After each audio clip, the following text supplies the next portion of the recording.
From the Pasadena Media Center, this is Arroyo Live. I'm your guest host, Latanya Norton. Thank you for joining us. Southern California is surrounded by beautiful, sprawling mountains and foothills. But whose job is it to take care of them? And how do you do it? It's a question we tackle in this episode of Arroyo Live.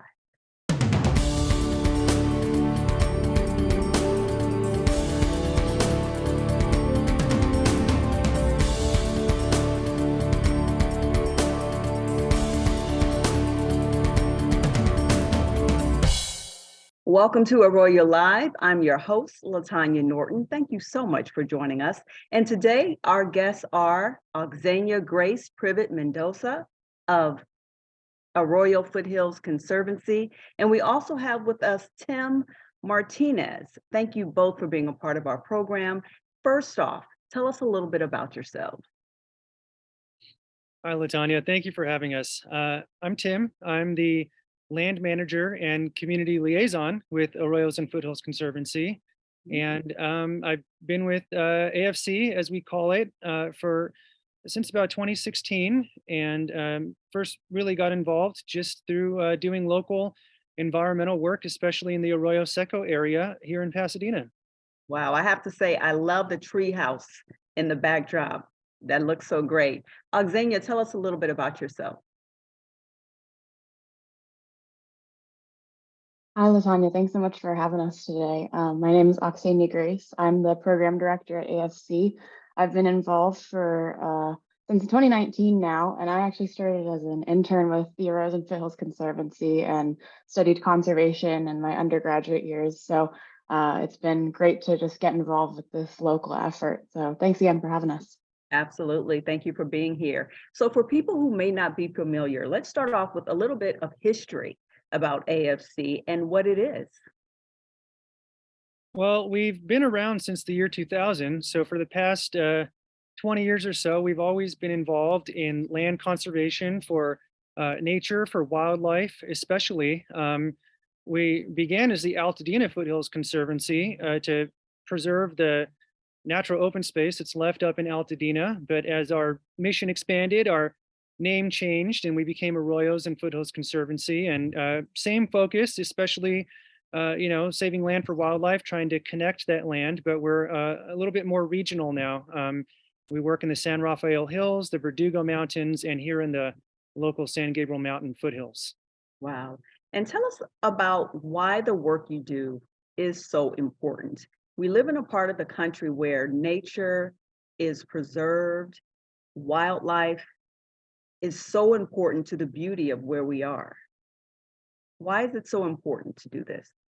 Yeah, that's a great question. I mean, climate change is a huge factor in conserving our open spaces, and wildlife, especially, are always under threat from not only climate change and the impacts of that, but from urbanization, which is continuously expanding into our remaining open spaces. So in Los Angeles, we're actually living simultaneously in one of the most densely populated and also one of the most biodiverse regions in the world. And we're actually one of only 2 megacities in the world with resident large cats. So we're living in a really unique environment. And at the heart of what we do is our local communities. So AFC is a grassroots conservation org. We're grounded in hyperlocal science, and we're run by local community members and local volunteers. So all of the work we do is really focused on what we're seeing in our backyards here in Pasadena and all of our foothill communities. Tim, what would you add to that? And I have a pretty funny story about seeing things in your backyard. But before I get to that, Tim, what would you add to that? Well, I think Oxenia definitely hit the nail on the head. But when it comes to urban land conservation, I just think that living in the area we do, the Pasadena area, this is one of the things that makes it so special, is that we are surrounded by so much nature. And I think that maybe people who aren't from the Los Angeles area, or who even aren't familiar with our region, maybe they have a different perception of what LA or Southern California is like. But we really are coexisting with all these wonderful wildlife, and we're surrounded by mountains and hills and all the places that people go hiking. And so I do think it's very important that we try to strike that balance, especially living in such a unique and important area for nature as Ksenia was describing. Absolutely. I want to talk a little bit about hiking in just a minute, but I have to tell you, you two, hit the nail on the head. I did not grow up in this area, and I've been here for almost 2 years now, about a year and a half. And the first time I saw coyotes, I literally freaked out. I'm getting used to it now, but I saw them in my backyard, and I called my husband. I don't know who he called, but it was a big thing, the kids, the whole thing. So it's very important that we learn to live with wildlife. You mentioned, native cats to this area, and we all know the celebrity, wildlife P22. What impact did he have on your organization? Well, as many people I'm sure are aware, this past December, the greater LA area, we all learned the tragic news that P22, who, for people who don't know, he was the famous mountain lion that lived in Griffith Park for 10 years. They called him the Hollywood mountain lion, that he, finally passed away after spending at least a decade in Griffith Park. And he's since been laid to rest in the Santa Monica Mountains. But really, for us, the legacy that P22 leaves behind is, first of all, the fact that that he was kind of stuck in Griffith Park. That area is what we consider a biological island. So it's surrounded by freeways and development and city. And we think P22 had to even cross the 101 freeway to get there in the first place. And he was kind of trapped. And so for us, it really just sort of brings home the message, which is our mission, that we need to connect Griffith Park with these other wildlife areas, so that these big cats and other wildlife are not living in isolation, surrounded by freeways and busy roads. And that's really our mission: is that we need to secure and establish wildlife corridors so that they can get in and out of these places safely and coexist with us here in the city. And so that's what we're working to do. Yeah, I read somewhere that he never really had a chance to be a mountain lion because of his surroundings. So that just speaks to the importance of the work that you all do. Please explain the difference between a wildlife corridor, a preserve, and a land stewardship. So a wildlife corridor is an area that connects various open spaces that are like habitat for wildlife. So a lot of them are already existing. What we're trying to do is just to keep them in place or make them better and secure them. A nature preserve, a lot of times we purchase open spaces, natural open space. Often it's under threat of development, and we purchase those to preserve that habitat for the wildlife. So that gives them the plants that they need, the places for them to live and find their food, and water and all the resources they need. And the corridors are the areas that are sort of connecting those places. Land stewardship is kind of how we take care of those places. So once we establish a nature preserve, or once we have protected a corridor, the way that we take care of them, by taking out the invasive plants, planting trees, making it better for the wildlife, enhancing it, that all goes into the land stewardship of improving those conditions for the wildlife and the nature in that area. Absolutely. So making sure that there's a balance, if you will, between wildlife and just, development, as it were. So is that part of the need for urban land conservation? Yeah, I mean, urban conservation, the preservation of land, that's been part of conservation practice for many decades. And we have a lot of really beautiful parks, including Griffith Park, that are part of the legacy of that work. And in the state of California, 24% of our lands and 16% of our coastal waters are already preserved. And there's actually a California state plan, the California Pathways to 30 by 30, that is looking to conserve millions more acres in the next 6 years, 6, 7 years before the end of the decade. So like Tim was saying, we often think, conservation of land is these really big open spaces connecting thousands of acres of wilderness, but we can't do that in the urban landscape where parcels are much smaller and there's a lot of development. So balancing that need of, development and where wildlife need to be to have that safe balance of wildlife, having the habitat they need, having the resources they need, relies on quilting together different open spaces that remain, including backyard restoration and just a lot of different ways to create those urban wildlife corridors. They look a lot different than the ones that you might see if you just Google search wildlife corridor. Absolutely. And you mentioned a few already, but what are some of the organizations that you all partner with and some of the common goals?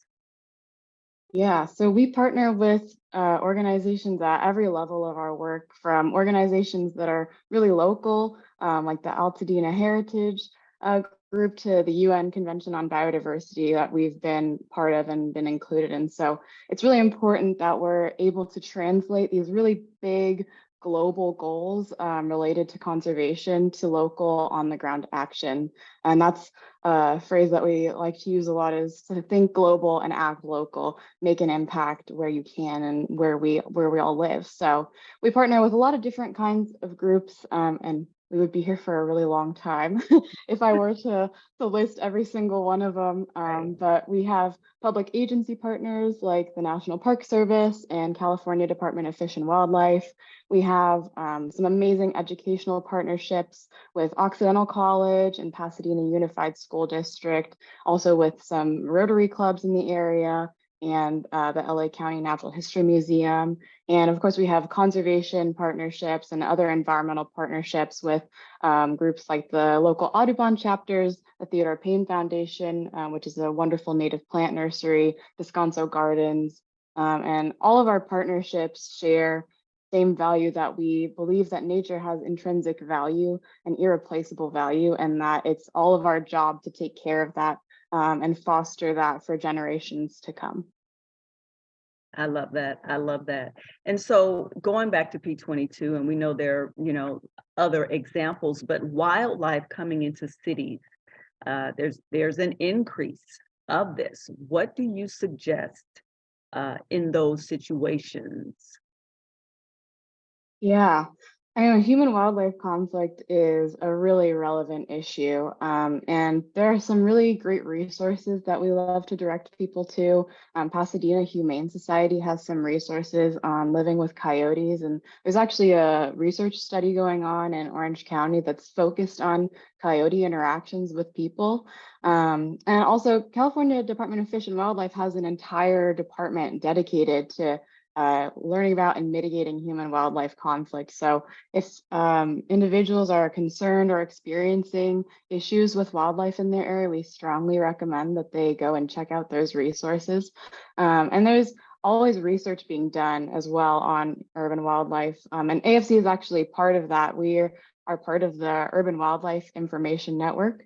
It was started by the Lincoln Park Zoo in Chicago in an effort to study better understand the wildlife that were living in the city and how they were interfacing with human populations. And that group has expanded to over 40 partners internationally now, all studying urban wildlife, so that we can learn together how we can understand their behavior, how they're living amongst us.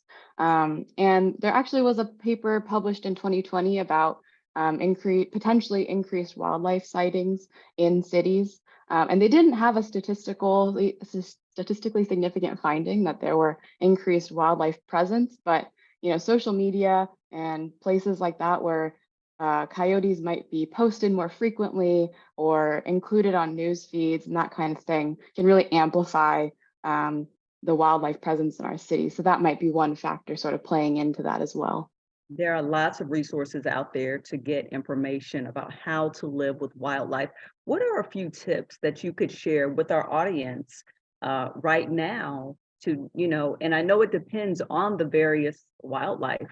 It depends on the population. I know I attended a Pali Institute camp with my daughter, and, there were instructions, that were given. So what would you say, just a few tips that you could pass along in this broadcast? Either of you. Adding on to what Oksenia was talking about, you know, oftentimes we think about, the impacts of wildlife coming into the cities, but we don't always consider what is our role, what are our impacts on the wildlife, and so we really do try to educate the community on how to best coexist with the wildlife. One tip is like the use of what's called rodenticide or rat poison. So people can put this out to try to deal with rodents, but it works its way up the food chain, and it can really affect the owls and the bobcats and the coyotes and the other predators that are keeping the other rodent population in balance and in check, really. So we try to educate people on ways to like better ways to deal with those types of issues. Another thing would be like securing your trash cans. So we Mhm. encourage our neighbors up in the foothill communities, especially near our nature preserves, to talk to the county or talk to their city and obtain animal proof, bear proof trash cans. Because if you have food out or things that are attracting the wildlife, um, then that's going to create more potential for conflict as well. So there's a Yeah. lot of tips that we can do securing our wildlife, keeping an eye on your animals, not letting the cats outdoors if you're in these, sort of interface areas up near the foothills. There's a lot that we can do that can help to minimize any sort of conflict and really not create an incentive for bears or coyotes or raccoons or other wildlife to get into your yard and cause any sort of mischief. Should we only be concerned about our small pets, or does it matter with the size? That's a great question. I mean, personally, where I live, we mostly have to keep an eye on our cats because Mhm. there are bobcats and coyotes and other animals out here. Oxenia, you may be more familiar with the wildlife camera research that you've done on any sort of best practices for securing pets in our area. Yeah, to my knowledge, it's usually smaller pets, small Smaller pets. dogs, cats, and they actually do have anti-predation devices, like little vests that your animal can wear if that's something that you're really concerned about, even if you're walking. They look kind of, if you've seen those videos of animals, with their like swimming vests, it's kind of like that, but this little spiky thing. So that's another thing that people can get, and it just, if there was to be an attack, then that would help prevent that predation. But yeah, just securing your animals, don't leave your dogs outside, especially at those dusk and dawn hours when wildlife are really the most active. That's when they're out and about the most. So you just want to, keep an eye on your pets if you're letting them outside and that kind of thing. Great information. Thank you for that. We're going to switch gears a little bit and talk about all of the rain we've been seeing in our area with the recent weather. Many of the hiking trails have been flooded or even washed away. Do you restore or put efforts to restoration of those trails? We do. That's a very, very timely question. Uh, some of our nature preserves have a lot of trails, especially up in Rubio Canyon. We have a wonderful 41-acre preserve up in Altadena. It's just east of Lake Avenue, and has a lot of historic trails, very steep, and we have constant slides and maintenance that we have to do because of all this rain. And we have a really great trail crew that meets up there twice a month to do those repairs. And you can learn all about how to maintain the trails. And it's actually a lot of fun and sort of a great team building exercise. And so, absolutely, yes, we have to maintain these hiking trails. And again, it's a great opportunity for people to get involved with us and get out on the land and get some good experience and exercise out in the mountains. And so, if anyone's interested, you can check out our website, go to our calendar, and volunteer with one of our trail crews. Wow, that sounds exciting. Now, let's talk a little bit about encounters along these hiking trails, maybe wildlife. Have you encountered any of these situations on your field trip? Yeah, at Rosemont, we sometimes do come upon wildlife. There's a lot of birds out there, and there are some resident deer as well. We have mule deer in the area, and there's a family of deer that lives out there. Usually, it's always a really positive experience because the kids are so excited, and it's an opportunity for us to teach them how to positively be in the environment. So how to not scare the deer away, but how to be observing them from a respectful distance. You don't want to let them run up to the animals because they are still wild animals. And so it's really a learning opportunity when we encounter wildlife out on the trail. But it's just so exciting, seeing like a 5-year-old out on the trail, seeing a mule deer for the first time. They're just so excited. And sometimes they aren't even aware of the different species that we have in our area. So it's really an opportunity for education. Let's talk a little bit more about hiking and what you should have with you. What are some of the best practices in terms of a hiking setup? And, for beginners, what should someone always have on the hiking trail? Yeah. I mean, you don't need to get too fancy with it. You should wear sturdy shoes, bring plenty of water. Honestly, that's maybe the most important thing is making sure you have enough water, especially if you're going out hiking in the summer. Wearing long pants and just being aware of the kind of environment that you're going to be in.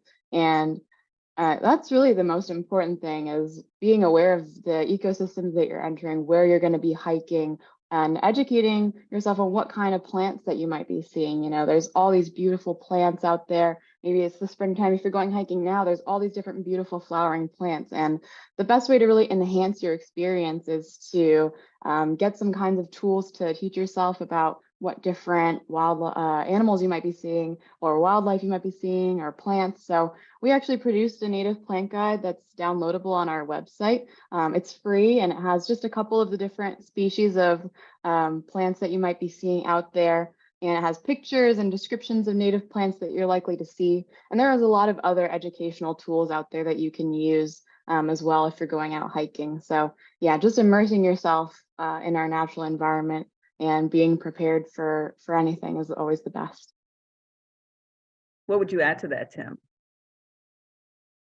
Well, they say that the more you know, the less you need. So I definitely agree that when you go out, just try to learn, try to identify some of the plants. And once you learn about 4 or 5 that you're seeing regularly every time, it's not too hard to add on number 6 and you go from there. And my personal interest is, learning the different uses for the plants, which ones are food, which ones are medicine. How do you make water safe to drink? And so these are all really practical and fun skills and knowledge that you can gain by spending time outdoors. And so we encourage you to get out there. Tim, you mentioned a little bit earlier about purifying water. What is that process? Well, these types of skills, these outdoor skills that we teach in some of our programs, like for instance, in our summer internship program, I think are just really important because they help to give people a personal connection with nature. And so when we're teaching uses of plants or when we're teaching how to purify water, that's sort of the bigger goal behind that, if you will. So, for instance, when we go out into the mountains for, to go have lunch on a hike, or even if we do a camping trip with some of our interns in the summertime, we might teach them these types of skills to make you more comfortable out in nature. We might have a stream and we'll say, okay, why is it that we don't just drink straight out of the stream?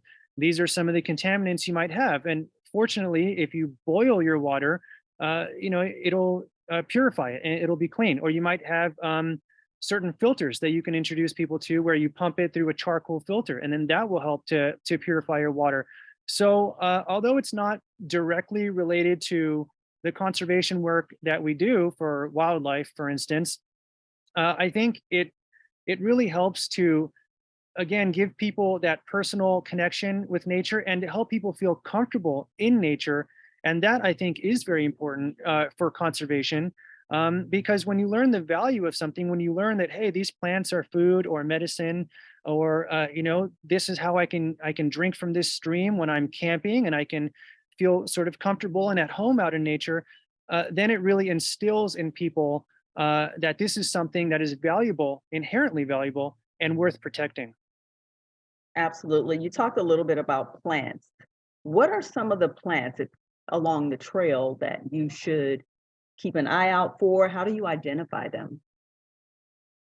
Well, a lot of it is just experience. And so the more you get out there, especially with people who are teachers or who are knowledgeable about the plants, the more you can build your, uh, repertoire, if you will, and you learn the same trees or the same different shrubs. And many of them are edible or medicinal. They're all very useful. There are a few that you want to watch out for. A very common one that we point out in the field all the time is poison oak. That often does grow under oak trees, and it's a vine with 3 leaves. And so, many of us have heard 3 leaves, leave it, let it be. And that Leaves, has let it be. exactly, so it has oils in it that'll give you a nasty rash. Uh, and there are a few plants that if you eat them, they can be toxic. Not many poisonous or toxic plants out there, but you do want to always identify a plant with 100% certainty before you're going to consume it. And so you just learn through experience, through being out there with people who are knowledgeable. And it's all just part of learning about our local environment, which again, I think makes us better stewards of the area that we live in. What about poison ivy? Poison ivy is related to poison oak. That's what you find on the East Coast. Okay, Poison oak is what you find out in our area. got it, got it. Now, when you talk about wildfires and the efforts, first of all, the damage that causes to the ecosystem, what role do you play in restoring the environment after a wildfire? Well, we've had a lot of experience watching the San Gabriel Mountains recover after the station fire, which was in 2009, I believe. And that was the largest fire in LA County history. And some of our preserves actually were burned in the station fire. The Rosemont Preserve in La Crescenta had a lot of the oak trees that were burned. And it's actually been quite amazing to see them recover and sprout back. There is as we mentioned, the fire fuel reduction that we do on the front end to try to prevent things from being very flammable. But once it does burn, we've been trimming a lot of the dead branches off of the oak trees and kind of, relieving them of that burden, if you will, and helping them to resprout and regenerate. Nature does a lot of the work. When you have a disturbance like that, there also may be species that move in, like mustards, and other plants that are like weeds that are flammable.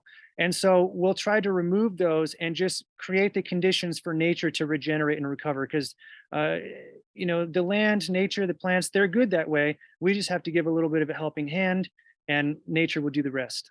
And how long does that process take? It does take years, but you'd be amazed. I mean, sometimes the year after a fire, we'll have plants that pop up that are called fire followers. There was one that was called poodle dog bush, and it has purple flowers and a very strange looking plant. And a lot of people had never even seen it before, but it popped up everywhere after the station fire. And it's a native plant, and it comes up after fires. And so, it's just the recovery is just every single year you see new phases of it, and then ultimately it could be 10 years later, the land will be very lush again. And many of these plants are adapted to fire, and so they have very deep root systems, and they are, over thousands of years, they've just learned how to sprout right back. And you just kind of have to give it time, maybe pull the weeds or trim some of the dead wood, but nature does recover. Absolutely. I've seen some of that recovery. I mentioned to you about going to Pali Institute, and there was one point where we looked over and saw, where a wildfire was, and you can see that nature is doing its part to restore that area. So it's great to see. Auxania, what would you add to that? And I think Tim really covered it. Most of the work that we do is, removing those flammable invasive plants that will come in. They're called opportunistic weeds. So, after a fire, when the rain falls, those seeds are just laying in wait to sprout. And so that's a lot of what we've been seeing too with all this rain, a lot of opportunistic weeds popping up on our preserves, where there's, not too many invasive plants, but they're just sitting there in the seed bank. So removing those and giving space to the native plants to grow back is a lot of the work we do in that recovery process. And all of the rain that we've been seeing, does that help in this recovery process? It's an interesting question because the rain, on one hand, really does help the plants because they're getting that deep soak that they need, and the ground is being saturated, and so it's good for the oaks and all the different shrubs and plants. But on the other hand, the grasses and the mustards and the other weeds are also kind of just exploding with growth as well, and so it makes it a big year for brush clearance or for fire fuel reduction. So we do have to stay on top of that because if we don't remove that stuff or trim it down before it gets 4 feet tall in the summertime, it's just going to be a lot of dry dead brush. And so we're grateful for the rain, but it's a lot of maintenance as well. So when you're along the trail, when you're hiking and you come across a stream, so many people are tempted to jump in, have fun. We see it all the time. Is that something we should do? Or do you advise against that? I think that's part of the appeal of being out in our mountain canyons is you get to experience the nice cool water, and it's very refreshing. And so personally, I really like dipping my feet in and splashing your face or whatever it may be. But I think you do want to be mindful about having too many impacts on our stream zones. One thing that you'll notice, especially after the rain, is we have a lot of western newts. They're kind of like almost like these amphibious lizard type creatures, and there can be hundreds of them out there. And so they're always out there. There even are trout in some of our streams, like in the Arroyo Seco here in Pasadena. And and there's salamanders that can be living under rocks and stuff, for instance. And so you really want to be mindful about not creating too much of a disturbance because we do have these sensitive species that are living out there. So I would say definitely enjoy our mountain streams. You can dip your feet or wash your hands or just take a little splash on your face. That's all fine and enjoyable. But we definitely want to be careful about disturbing them too much and maybe letting your dog run all through it. And so I think definitely mindfulness is key. And probably not a good idea to consume it, right? Definitely don't drink it raw. No, don't do that. You have all your equipment, you're hiking, you're with your family, you see wildlife. I think it's, human nature to want to run. Would you advise that? Don't run. Yeah, don't run. Okay. It depends on the animal. I've actually come across bears in the mountains, and Wow. one time we had a crew that was doing some brush clearance for us from Outward Bound Adventures. That's a great Pasadena nonprofit, and we had to kind of make ourselves big and pound on pots, and we kind of startled the bear off of the trail. But you definitely don't want to run. You don't want to trigger any sort of predatory instincts. But oftentimes, especially when it comes to mountain lions, you probably won't ever see one in your entire life. They're cats and they want to hide from you. They're very elusive. They're actually called the ghost cat for a reason. And so as long as you're talking, maybe you're loud like I am out on the trail and you're having a conversation, and a lot of the wildlife are going to want to avoid you. And so it's not too much of an issue. What would you say, Oksania? Yeah, there's a great research group up in Santa Cruz called the Puma Project, and they have published some research showing that mountain lions are actually very averse to human voices. And so, even if they have a kill, they'll actually abandon a kill site for weeks after hearing human voices in that area. So it's highly unlikely you'll encounter a mountain lion out in the mountains. So especially if you're a loud group, they'll stay away from noise, right?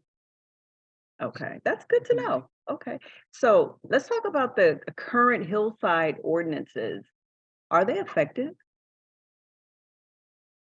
I do think that they are effective. I mean, here in Pasadena, you can't build on ridge lines anymore, for instance, and so having these types of ordinances in place definitely helps to limit development. I think that we would always say that more consideration can always be taken to try to consider how can we keep certain areas open, pathways open through the hills for wildlife. Again, we don't want them to become choked off and make those hills into islands, but having something like hillside ordinances in place uh, not only helps with the visuals, aesthetically, like how your neighborhood or your community looks, but it does help to preserve land for the wildlife. That's important. Xenia, were you gonna say something to that? I don't want to cut you off. No? Okay. Yeah, no. All right. So, but going back to the weather and climate change, how is it affecting the wildlife and our foothills? Yeah. We've seen, in the past couple of years, really intense, long fire seasons. Even the extreme weather that we're experiencing now, these rain cycles, those are all factors that are caused by climate change. And so we're seeing, habitat being destroyed at just insane amounts with these really hot, humongous fires in the foothills. And that's affecting the wildlife as well. So it's really important for us to consider, why, if we see wildlife in our foothills and our foothill communities, why are we seeing them here? We can't just, send them back into the mountains where they don't have any resources anymore. They don't have habitat. And so, yeah, there's a lot of ways that climate change is affecting our habitats, even though they're fire adapted. Fire is a natural part of our ecosystem here in Southern California, but not at this rate, not at this intensity. So we're having to, consider all of those things when thinking about wildlife management and land management now. Absolutely. We have to learn how to coexist, right? That's what this is about. Wildlife programs that AFC offers. What are some of those Yeah. programs? So one of the misconceptions is that we handle wildlife, and we actually don't do any sort of wildlife handling, catch and release, any of that kind of thing. All of the research that we do with wildlife is focused on wildlife camera traps. So any images you see, those are just taken from remote cameras. So we don't do any animal handling, but we do have an active monarch recovery project. That's sort of our wildlife project that we have right now. And we're planting out native milkweed to support the Western monarch population. And through that program, we've planted out over 2,000 native California milkweed plants in yards, patios, and in our wildlife spaces and our preserves. And more than 800 people, including folks in Pasadena, have planted that out and created habitat for monarch butterflies. So those are the programs that we have a main focus on, are creating habitat and preserving land for wildlife. And are those efforts working to help increase that monarch population? Yeah, we have No seen an yet? increase. We have seen an increase in the monarch count this year. And while we'd like to believe that we have had some impact, there's a lot of groups up and down the California coast and also in Mexico where they go to overwinter that are doing this work. And so it's the collective effort, all of us doing our part to support the monarchs, that's having this positive impact. Wow, that's good to know. You talked a little bit about camera trapping. Explain to us a little bit about, how the organization teaches that in addition to fire fuel reduction and post wildlife dangers. Yeah, camera trapping. It's a big program that we have. It's also part of our volunteer program. We have a wildlife camera team, which is it consists of staff members, some of the Occidental students that we work with, um, high school students that are local to the area and interested, and volunteers. So it's all kinds of folks who are interested in getting involved in the urban conservation work that we're doing, learning about urban wildlife. And we have over 50 cameras deployed at any given time throughout the Verdugo Mountains, the San Rafael Hills, just distributed throughout the area studying wildlife. And so all of them are remote, so they're just deployed out on a tree or that kind of thing and taking pictures. They're motion triggered. So just capturing that wildlife information. So if folks are interested in learning more or getting involved with our wildlife camera team, we love having volunteers getting involved. So you can check out our website and see the camera team and give us a ring about it. Wow, that's pretty exciting. Now, fire fuel reduction and post wildlife dangers. So that really relates to the stewardship. Living in the area we do, it's called the wildland urban interface because we have these neighborhoods that are right up against the San Rafael's for hills, for instance, here in Pasadena. And so, when we have a nature preserve right next to homes, we have to keep those homes safe. And that's where fire fuel reduction comes in. We have a lot of grasses like wild oats or mustard plants that become dry, flammable fuel in the summertime. They have very shallow root systems and they really can't take the heat. And so they dry out. And we have to remove those or mow them down and really keep the conditions safe for homes. But the way that we try to do it is we try to do it in a way that enhances the native habitat. So the plants that are flowering and supporting the birds and the pollinators and the monarchs and all the other wildlife, we're trying to enhance the native plants that really belong here and that are, part of nature while suppressing the stuff that doesn't belong. One place that we work here in Pasadena is called Cottonwood Canyon, and it's right on the edge of the Arroyo Seco. And so we're doing a lot of weeding. We have volunteers come out once a month and they're helping to take out these grasses and mustards that don't belong. We're doing mulching. So we're kind of keeping the weeds suppressed with some really nice mulch and pruning and, keeping the native plants nice and fresh for the springtime.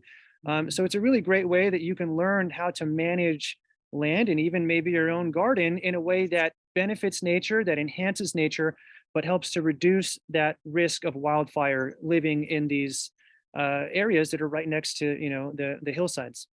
Wow, that's great. I love that. Now, I know that you all, there are lots of field trips that you all participate in. Walk us through one of your field trips, because that sounds so exciting.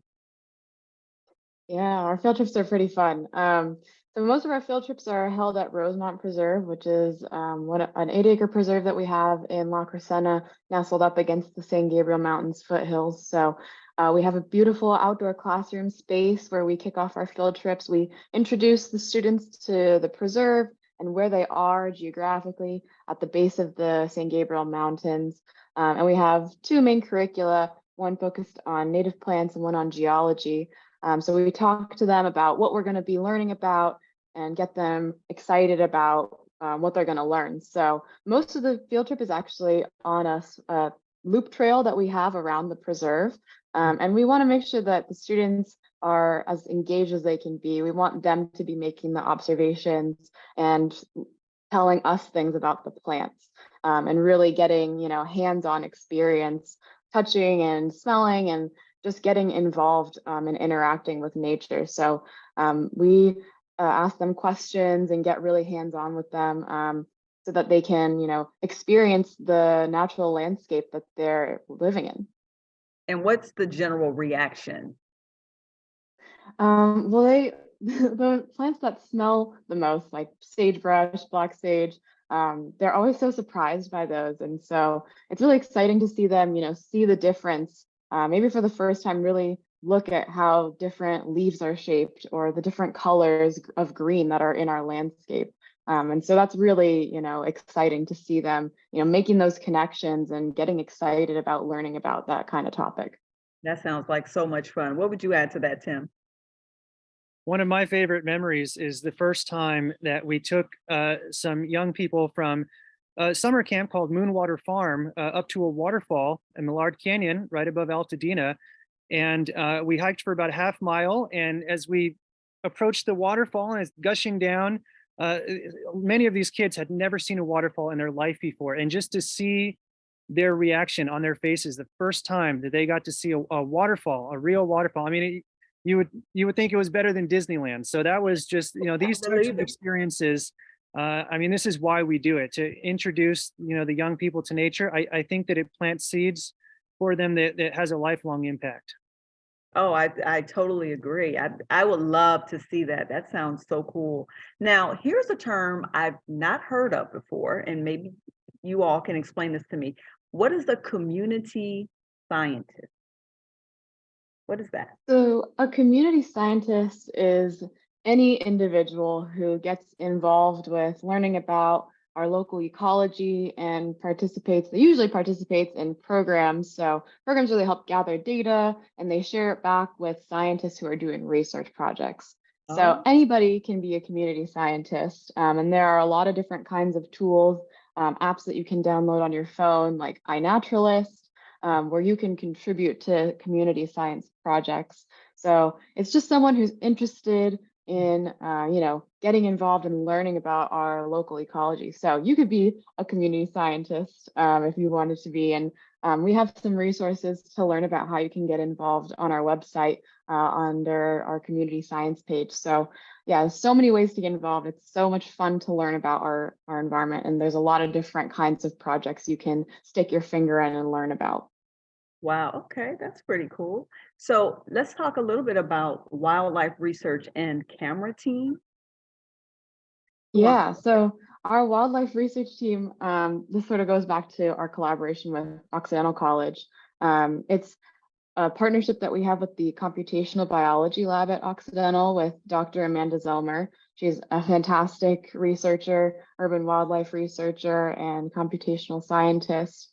And this is our remote camera trap program as well. So if people are Okay. interested in getting involved with that, we highly encourage you to go on our website and sign up to volunteer. So much fun. You get to learn how to manage a camera trap, help us process that data. We have thousands of wildlife photos, and you get to see all those different areas, oh, in the San Rafaels at the Rose Bowl or over here and that kind of thing, seeing where wildlife are. So really awesome program. Now, we talked a little bit about the monarch butterflies and the efforts that you all and so many people in this area have made to help increase that population. What about native bees? Are we seeing a decline in the population? Where do we stand there? Well, that's a great question because there's a lot of over the past several years, there have been a lot of press about the honeybees Mhm. and the decline that we've had with them. What I'll mention about that is that the honeybees are a domesticated species, and they're introduced here from Europe or Eurasia, and they really are not in danger of extinction. But the native bees, we have, I believe, hundreds of different varieties. Many of them are solitary. It might be like those bumblebees that people see in their yards. Oftentimes they live in holes in the ground, so they're not like in these big hives. And a lot of times they also have very specific interrelationships with the plants, and so they might just pollinate certain native flowers. And so the native bees, they've lost a lot of their habitat, and so when we are planting a lot of the plants that are providing the flowers and the nectar and the pollen and everything, it's not just supporting like monarchs who are getting the nectar or hummingbirds, for instance, but it's really supporting our native bee populations, which are really so important. So that really great question, and I'm glad that we have a chance to bring a little bit more awareness to all of our different varieties of native bees here in California. And when it comes to honey, so many people prefer that local honey, right? That's right. You might see at the farmer's market some of that nice brown buckwheat honey. Well, that actually comes from a native plant that's very abundant up in the mountains called California buckwheat. And so all of these plants out there really are providing a habitat for all the different types of bees and pollinators that we have in our environment. Tell us a few more ways that AFC uses science to drive conservation. Yeah, well, we use science to drive all of our conservation decisions and a lot of our programming. So we work with Dr. Amanda Zelmer at Occidental. We use recent publications in the scientific literature, so things that are published by the National Park Service, for example, or other researchers that are relevant to the work that we're doing, connecting urban landscapes. And we're also part of the Urban Wildlife Information Network that I mentioned a little bit earlier. So we are part of a greater scientific community that's sharing observations, sharing research, and always in discussion on how do we practice conservation? How do we continue to do this work in our evolving landscape? So we're always in discussion about that and looking for how we can continue to incorporate science into our work. And as the climate changes, the environment changes, your ways of conserving and preserving changes, right? It's constantly evolving, as you just mentioned. Yeah, we're always adapting, always adapting. Wow, that's fascinating. How does someone get involved with AFC? Well, we've mentioned a couple times the website is a great place to start. So arroyosfoothills.org, that's the place we've been trying to refer you to. And if you go there, you can check out our calendar, and that has a lot of our volunteer and educational events that are open to the public on there, and we probably have something going on almost every weekend. You can also go to the tab to volunteer and sign up to volunteer, and we'll update you with like a monthly email of events where you can get involved. That's another way. We do have a really, as Oksana has been mentioning, a robust field trip program. So people can even take a training and learn how to become a field trip docent. So there are really lots of ways to get involved, and you can just check out our website, and we're also on social media as well. You can just look up Arroyo's Foothills and follow us on there. What if someone's interested in an internship? What's entailed with that? Yeah, our internship program so we have two internship programs. We have a high school program and a college program. Our high school program is 2 weeks long, and it's sort of a introduction to AFC, all the different parts that we do. So it's an all-day program where high schoolers are coming in, they're learning about our mission, they're learning about the wildlife, they're getting exposed to our preserves and the natural landscapes on our preserves, and really just teaching them what does it look like to have a local conservancy? What can they do with the local conservancy? And our college program is a summer-long program where we're having college students coming in, working on projects related to our camera team and our research, and showing them, what does a career pathway working for local conservation look like? What does a local conservation organization do? So both of them are just incredible experiences for young people to learn about getting involved in local conservation efforts. So our high school program is still receiving applications until until mid-April. So great way for high schoolers to get involved and learn more. Wow, you all do such great work. What would you say is the most common misconception of this work? I guess I'll take a crack at it at first. One thing that I encounter a lot when we're tabling in the community, for instance, is that when we talk about wildlife corridors, people often think that we're building bridges. There's a famous project up on the 101, the Liberty Canyon Crossing, which is this big overpass over the 101 freeway, and they're making it specifically for wildlife. So people think that that's what we're working on. And although that's great, that's a little bit outside of our area, and maybe we'll do something like that someday.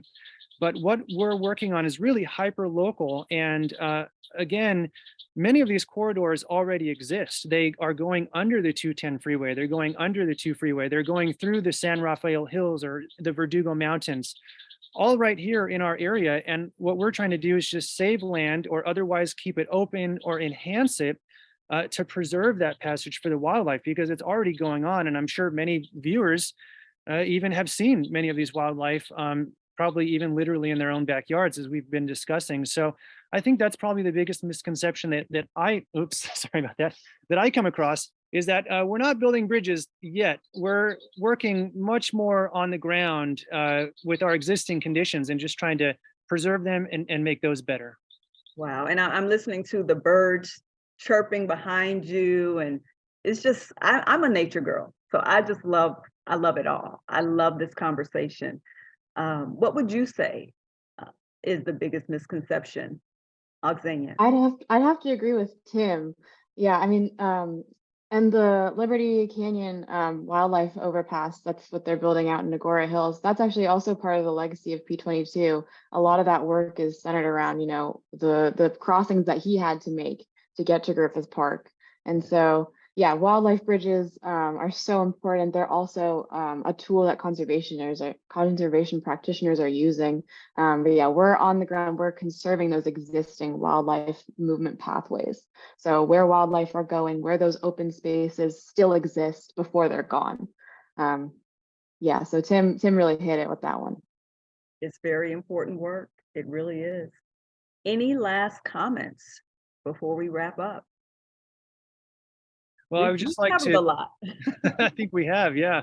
I'd like to thank you, Latanya, and thank everyone at Pasadena Media. We are a Pasadena-based nonprofit, and it's just nice to be able to, speak to our local community here, and we're just very grateful to be featured and to have our work featured, because we really are here in Pasadena and working in everyone's backyard. So thank you very much for having us. Absolutely. Yeah, thank you so much, Latanya, and all of you at Pasadena Media.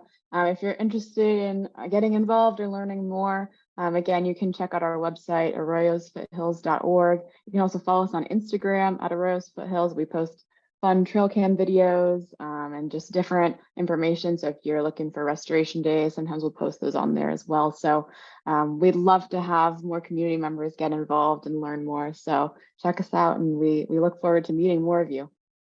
Sounds great. And repeat that website one more time, please. Yeah, arroyosfoothills.org. All right. For more information, just log on. Thank you so much, both of you, for being a part of our program. This has been a wonderful conversation, and I just hope that not only have we informed people, enlightened people, but hopefully encourage people to just be friendlier to the outdoors, just to really, appreciate nature and do whatever you can to help preserve our wildlife. So thank you again for being a part of our program.